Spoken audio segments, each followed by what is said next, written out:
not as hard as it looks. So in case you haven't noticed, I'm actually not from around here. I'm from Australia, although I've been living in Nashville for a few years. And this little piece is going to be a little bit different. This is a kind of spoken word piece that I came up with to kind of tell the story a little bit about my upbringing in Australia. Because it was way out in the bush. When I was 10 years old, we got hot water. And let me tell you, that was a game changer.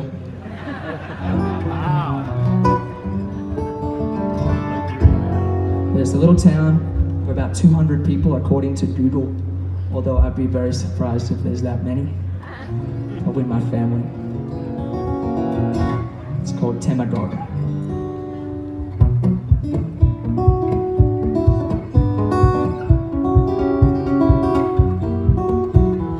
Temagog is between the cracks of red dirt earth and the glistening Pacific, wedged at the foothills of the Armadale tablelands. Not every man has a table hands, plans or demands.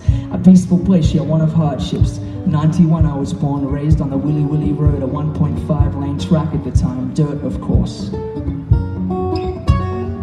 We ate our eggs with yolks, collected our rain with tanks. Coca-Cola shoes and new clothes were luxuries of I knew nothing. And what a way to be, I would not trade it for the world, you see. Every part of my being, everything you are seeing is the result of my upbringing.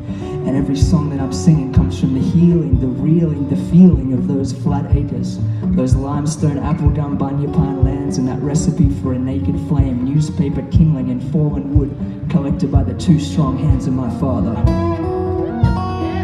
10 years old and I sold my soul. I knew Mum wanted me to play the ivory, but the devil had something else in store for me.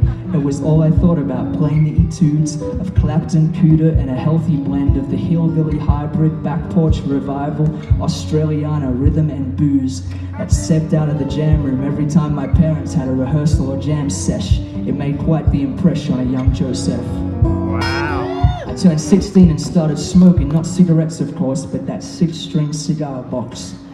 Half of the divorce in my Catholic high school was a sweet fare thee well. The devil at the crossroads ringing his bell. I became a star of the screen in my small way. The era of reality TV had yet to fade, and the facade, the parade, and the ricochets became all too familiar to me. Girls, pearls, the plastic novelty check. Trips to Europe, the Americas, the ghost of Robert Johnson shining down on me.